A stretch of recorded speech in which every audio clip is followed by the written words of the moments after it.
ego always seeks control. Ego always wants to be in control. It's either to control others, to control the situation, or to make others fear you. If something goes out of control, the situation is out of control, there is chaos, ego is struggling. Hey guys, this is Sygula from TruthTheory.com, and topic for today is how ego is controlling us and how can we deprogram ourselves from this control. So let me start by defining ego, and there are different definitions, but to me ego is this false self identity we create. I'm a lawyer, I'm white, Caucasian, American. It's not who you truly are. It's this mechanism that basically allows us to survive, to isolate ourselves, to have independence. It's a sense of personal identity, self-importance. It's basically who you think you are, but not who you truly are, because really you are just as everything else. You are just consciousness. You are a unique human being.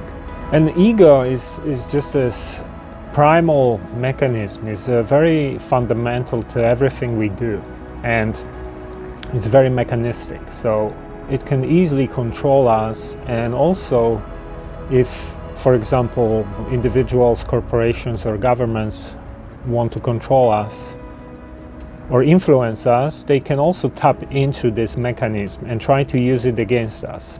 And many of us who are controlled by ego are not aware of it, or they might be aware to some extent, but they don't see the full picture, and it's pretty hard to recognize that as well, because very often it's just so normal to us that we don't even notice that, or we notice it but we don't pay a lot of attention. So let me give you 8 examples of how ego can control you.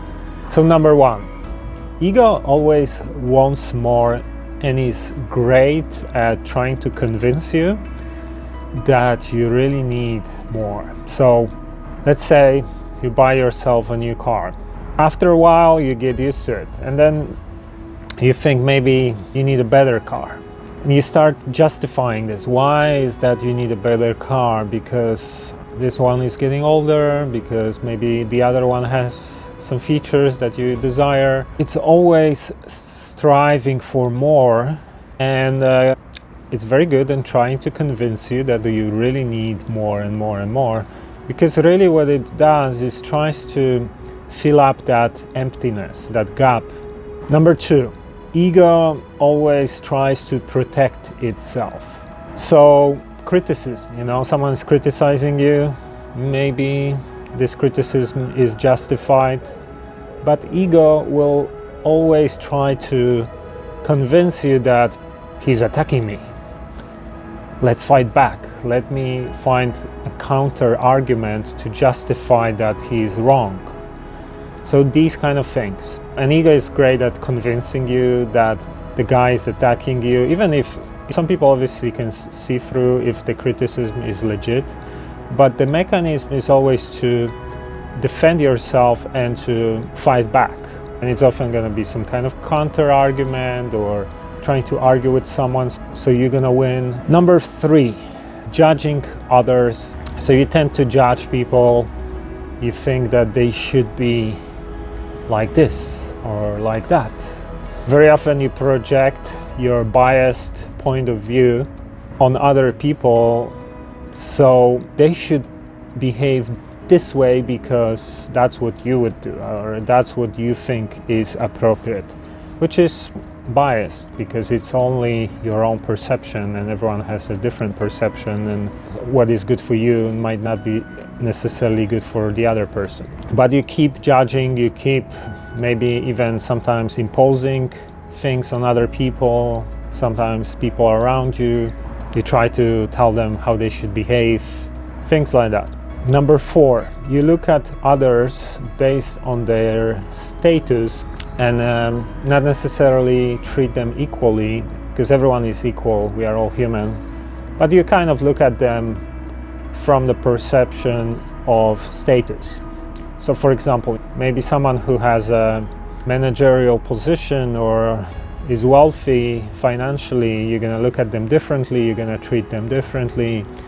Someone who is on the other side of spectrum, a janitor or someone like that, you're going to look at them differently as well. So this kind of stuff, right?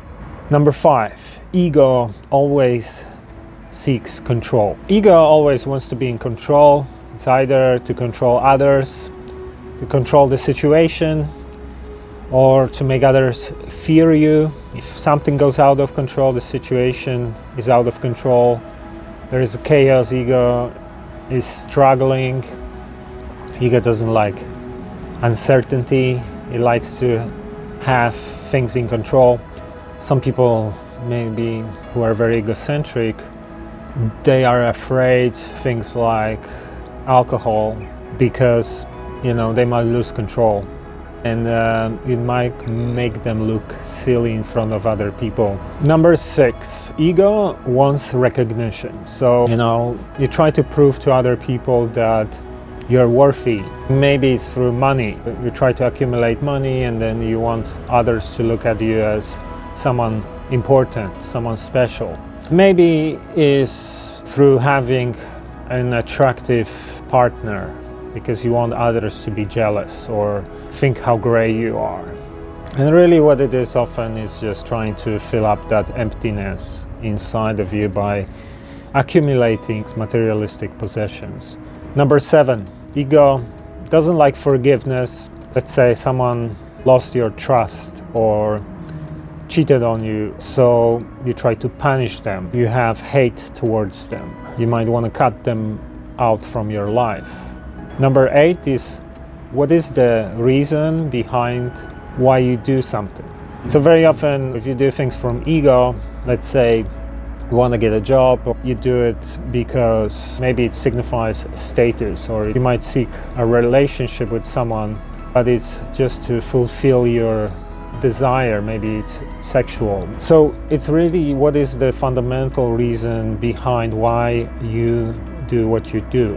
Let's say the opposite to doing something from ego would be you want to get a job just because you want to be satisfied. You want to do something that fulfills you. Or you want to have a partner because you want to have authentic romantic relationship. So that would be the opposite to acting from ego. So now, how can we deprogram ourselves from this conditioning, from this false identity? So first step is to recognize that you're acting from ego, that ego is manipulating you, that ego is controlling you. So you need to start noticing these patterns. Maybe someone can say something towards you, how you behave, and instead of acting in this defense mode, think about it, analyze it. Are they right? Do they have some valid point? So you basically need to start noticing these patterns in your behavior.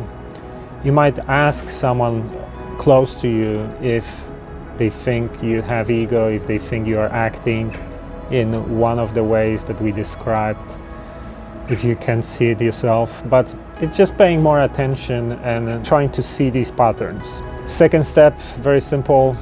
You need to acknowledge that this is an illusion, and you need to start thinking that you want to start changing that, right? So first you need to recognize it. Second, you need to acknowledge it, and you want to start making different decisions and different choices to deprogram yourself. And for some people, it might be a long process to deprogram their minds from this conditioning.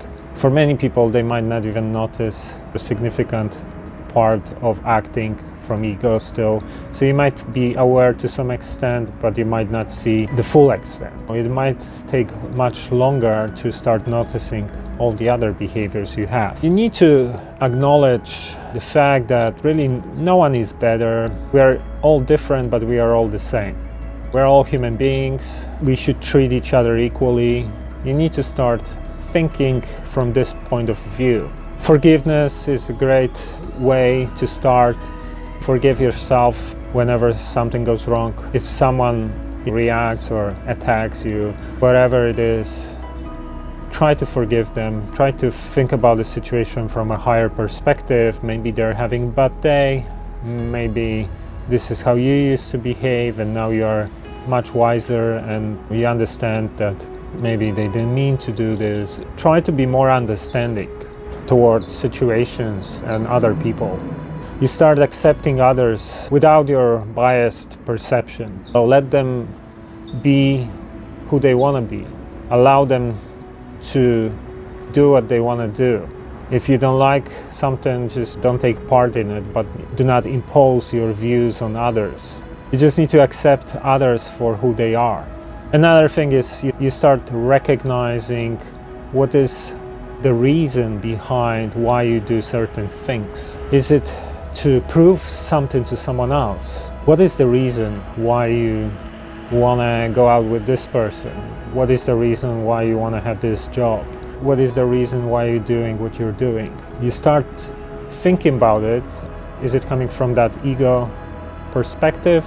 All right, that's it for today. Let me know what you think about these ideas. If it resonates, please share this video. It always helps so much if you guys actually share this content. If you are enjoying these videos, please subscribe to this channel and let me know in the comments what you think about these ideas, and if you feel like you're being manipulated by ego, you're having some problems with ego, with programming.